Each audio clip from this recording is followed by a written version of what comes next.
back to this installment of Voices in Cloth. I'm joined by the lovely Frances. Frances, how are you doing this morning? Fine, thank you. And you? Good. Frances, tell us a little bit about yourself. Who are you? Where do you come from? Okay, I was born in Zimbabwe. So was Um, I. I, Whereabouts? Bulawayo. I was in Harare. Uh, well, after marriage and everything, I came down to South Africa, had my children here. I was encouraged by my mother-in-law to start quilting.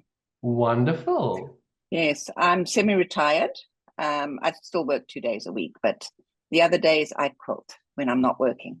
And tell me, how long have you been quilting for? Since a month after my middle son was born, so that would be April 1988. And what started it? Mm. My mother-in-law, she said, you can't sit at home doing nothing. You have to have a hobby. And I haven't looked back. What's been the best bit about your quilting journey? I think it's just the people, the quilters, meeting the quilters and the camaraderie and the if you're in trouble when it's not quilting, say you need a doctor's appointment, you can always rely on a quilter to take you. They're just so helpful and friendly. And they're fundamentally very, very kind, I found as well. Yes, yes. If you're in trouble, they will always help you, even if it's with a piece of fabric. Oh, I'm looking for yellows, and you'll get 15 different yellows from your quilting friends. And the scary And thing then is you'll, it's never quite the right one, is it? yeah, and they'll never take money. They'll never take money from you. Never. It's given. But you will then have your days when she'll need a green and you've got the Yes, perfect green. So exactly. whereabouts are you based? In Johannesburg, Alberton. That's the south Alberton. of Johannesburg, in Fabulous. the I south. love Alberton. You've got the best malls down there. I spent a lot Very of my nice. young adult life hanging around all those malls. It's amazing how you remember things that aren't there anymore. Yeah, So what would you say is the best advice you ever got as a quilter? probably to go to lessons, Okay. attend classes, and you learn from the classes, and then you do your own thing. You can do your own thing. Are you able to encourage new quilters? We try. It is the quilters here seem to be of a certain age, They do. and most of the time it's the grannies that will encourage the The grandchildren, newbies. the newbies. I have had my middle son attend a class on Youth Day, and he sewed a accidental landscape, and he said I wasn't to take any photos of him doing it because he was quilting. His So street cred was at risk. yes, it definitely was.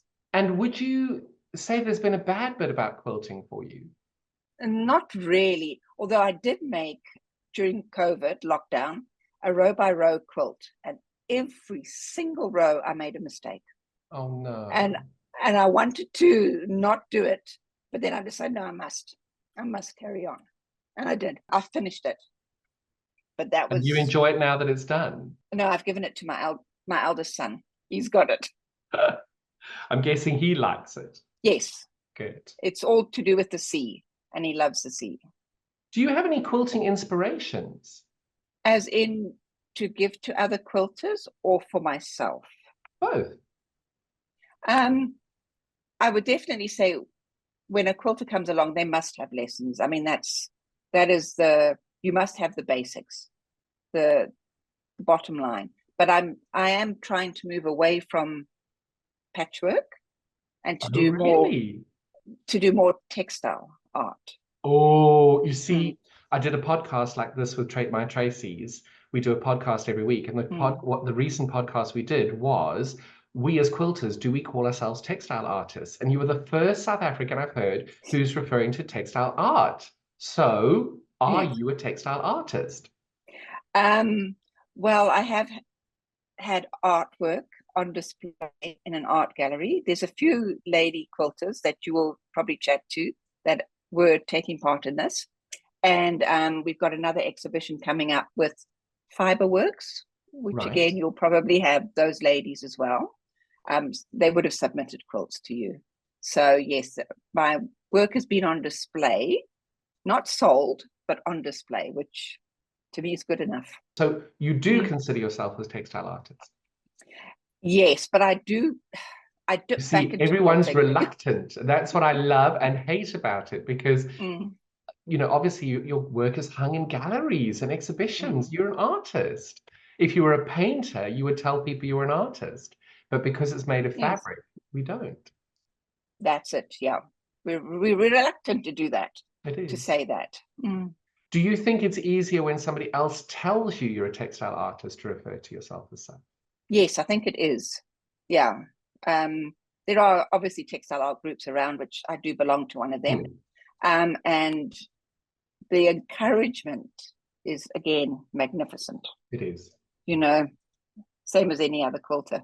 And they're all ex-quilters or are quilters and textile artists. Have you got any work on display at the moment? No, it's just closed, and it's opening at the end of May in a gallery in Pretoria. There's a whole lot of us with really work special. there. What's the gallery called, if you don't mind me asking? Tina Skuken. I might not have pronounced that correctly. There are quite a few ladies that the quilts they've submitted, they should tell you that they are textile artists. So I suppose you're obviously one of the inspirations in the quilting world in South Africa. No. See, I've not won a thing in festivals. Not a thing. About winning. The lady that inspired me the most at the last quilt festival, Roy Doertje, she created this Dear Jane quilt using red as a background, and it was exquisite. And I don't even think she won an award. And until the day I die, I will always remember that quilt, because it was just so beautiful and so perfect. She wasn't an award winner. And even if she was, I don't remember her being an award winner. I just remember her quilt. So I think there's something to be said about not winning an award and still being an inspiration. So maybe. Yeah. You did, when you did your videos down in Cape Town, you chose 2 of my quilts and you gave me such a nice report on them. Did I really? Oh, that's wonderful. Yes, you did. Oh, that's amazing. And as a result, I've entered 3 into this festival. Oh my goodness, that's amazing. Yeah. Oh, wonderful. Oh, you've made my day. Thank you. Yeah. And the thing is, I don't lie as well. So if I loved your work, it's really because I loved your work. Yeah. You did. You went on and on about it, and it was lovely. Did you blush? Yes. Yes. Now, Frances, tell me, what drew you to this project? You. Oh. If you could take the time and effort and the hours of work and everything to do this project, I could at least submit a quilt. And it was 30 by 30. I mean, it's not big. So I did. That's very special to me. Thank you. Yeah. And what do you think is going to come from it? Because this is I feel like I'm asking everybody to take a bingo card and to say, right, that's going to happen. This is going to happen, to see who's right.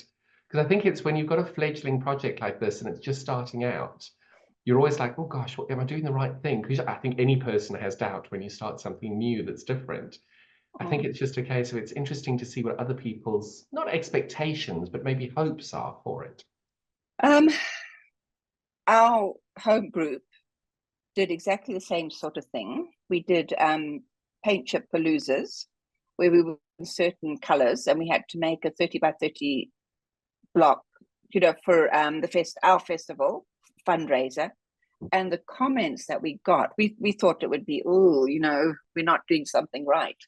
But the fellow quilters could not have said kinder words about it. And we've sold nearly 10,000 rands worth of these quilts for our festival funds. Oh, wow. So I think yours will do very well. Oh, I hope so. I'm really excited. And I think for me, it's a case, because I think you're interview number 28 or 29.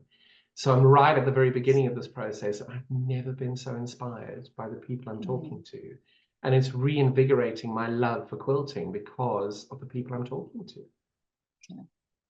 And the stories of everybody's got a different story. And that's one thing I always joke with my husband. The one thing I miss about dating is hearing everybody's stories and learning a bit about people's lives. It's my favorite thing. I wish people could be rented out, like in a library, you can take a book out so that you can learn their story and learn all about them. I think it's really that's basically what my quilt is about. Tell us about it. It's the map of Africa, and I put red buttons on all the countries I've been to. I think, if I remember correctly, there's 16 buttons Wow. on there. So I've been to all these different countries, and I've met all these different people. And of course, you talk to them. You talk to all of them. Some countries I've been to for pleasure, and others with work. So, I mean, it was just amazing talking to them and listening to them and hearing their side of the stories. You know, what they do, their lives. It was different. Really was different. That's amazing, because I do think there is a very different interaction with people in Africa versus in Europe. It's much more open. Yes. Much more free. Yeah. Do you think, having traveled as much as you have through Africa, there's a difference between South African quilters and other quilters? I think there is. I think we have a different environment, a different diversity, a climate, all of that is all different compared to other quilters. I haven't come across personally quilters in the rest of Africa, throughout the rest of Africa, except in Zimbabwe. Okay. I do know there is quilters in Kenya and Mozambique and all over, but I haven't come across them. But I'm hoping to compare to the quilters in the UK and Europe, as I'm going to the Festival of Quilts this year. Are you really? Yes, I am. Oh, fantastic. Right. There's a gin bar and a Prosecco bar, and I'm normally there at 5 o'clock every evening or 4:30 every evening. So find it. I will be propped up against the gin bar, trying not to fall over. I will definitely. Yay! Definitely, because I'm going alone, so I don't know anybody. You've got me on WhatsApp. You're not going alone. Yeah. That's amazing. Yes. Yeah. So I would love to compare those quilters to our quilters. Yeah. I have to say, the talent of the quilters in this country is extraordinary. I mean, the precision, the techniques, the art quilts, the pictorial quilts, the miniature quilts. One lady who lives in my region, she won Best Newbie. I can't remember what the term is, but the newcomer quilt. She won that 2 years ago, and she won it last year as well. And she's extraordinary. And she's now decided to start doing the miniatures as well. And her work, I'm not even bothering entering because they're so talented. Well, I did think of trying to enter a quilt there. You should. But I don't have time now. And also, remember, we don't have postage. Well, a little tip that you might not know, if you're coming to the festival, if you want to hand your quilt in at the NEC, you can do so on the Monday afternoon, because someone helps hang the quilts. And no, I'm only going there on the Thursday. right. I'm arriving on the Thursday. Okay, but it's a very special experience seeing your quilt hanging. Yes. Very. Who do you predominantly make quilts for? It's usually myself, but I predominantly make a design. So if I want to do a particular pattern or a technique, I'll do that. So I have them. And then most of the time, they're on the spare bed, lying flat, whether they're bed quilts or wall hangings. I then, if I say put it on social media and somebody raves about it, they usually end up getting it for their birthday. Is there something you wish that somebody had told you when you started quilting that you know now? Yes, that you could actually break free. You do not have to follow the rules. Oh, you can do your own thing. Oh, I like that a lot. Yeah, I've been doing it too regimented, too traditional. And now I'm breaking free after 36 years of doing quilting. I wish they told me that to start with. Well, I love the fact that you found it yourself, because clearly, as a textile artist, you're doing really well. I hope so. That's brilliant. So what's next for you on your quilting journey? Well, apart from the Festival of Quilts, I want to try pictorial quilts. Yes, my family. I'd like to do my boys Oh my gosh, in that's going to quilts. be a Yeah. powerful piece. Yeah, I'd like to do that. Is there anything I haven't asked you that you'd like to tell us? I don't think so. Okay. I've Yeah. done my job well then. Brilliant. Well, that brings us to the end of this installment of Voices in Cloth with Frances. Thank you so much for being here. Pleasure. Catch up with you all next time. Bye-bye. Bye.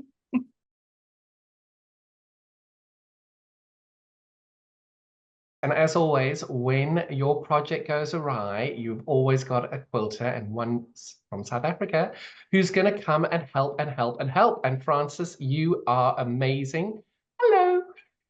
Oh, And Frances, you have been absolutely amazing, and you have very kindly agreed to make a second quilt for us. Thank you, thank you, thank you. Tell us more about the second piece that you've made. Well, the second piece is quite close to my heart because it's a bunch of grapes. And I do like the South African wines, especially white wines, although my grapes are red, but I do like the white wines. And I mean, you can find them almost anywhere in the world. You can get hold of a bottle of South African wine. Even our cheap and cheerful Aldi and Lidl have an amazing collection of South African reds and whites and rosés. So tell me a little bit more about your inspiration about it, because your piece, did you have this already made? I did. What we did is our group decided to raise funds for the festival in Johannesburg in 2028. So we decided we'd get going early. And we were given, it was called a paint chip palooza. We were given 3 lots of paint chips, 3 different colors. And we had to make a quilt 30 by 30 in those, using those colors.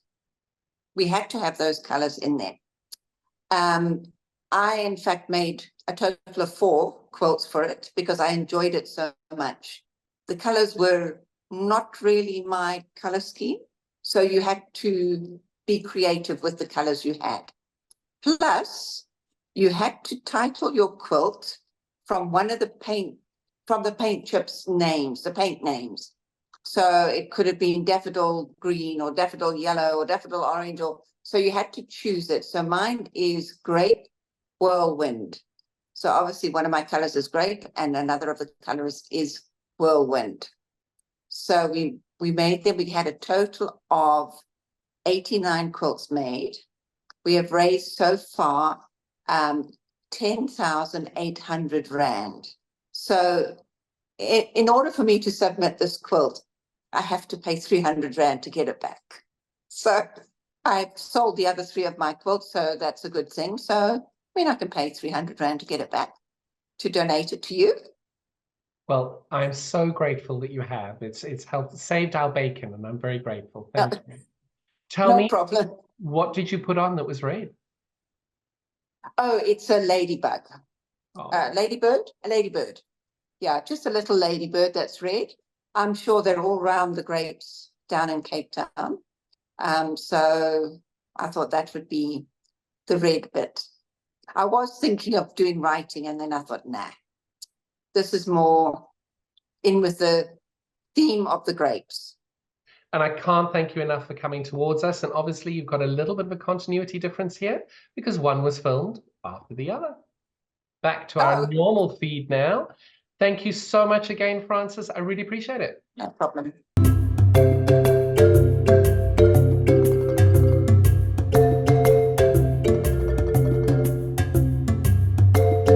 Hi, my name is Frances Manson. I live in Alberton, Johannesburg. My quilt is called Scatterlings of Africa. I made it, as you can probably gather, the map of Africa. And on the map is buttons of all the countries in Africa I have visited. And it's the voices of those people that reminded me of home, being in Africa. I've always considered myself an African and always will be. My name is Frances Manson. I live in Johannesburg, although I'm originally from Bulawayo. My quilt is entitled Grape Whirlwind, and it is obviously inspired by the Cape and our very good South African wines.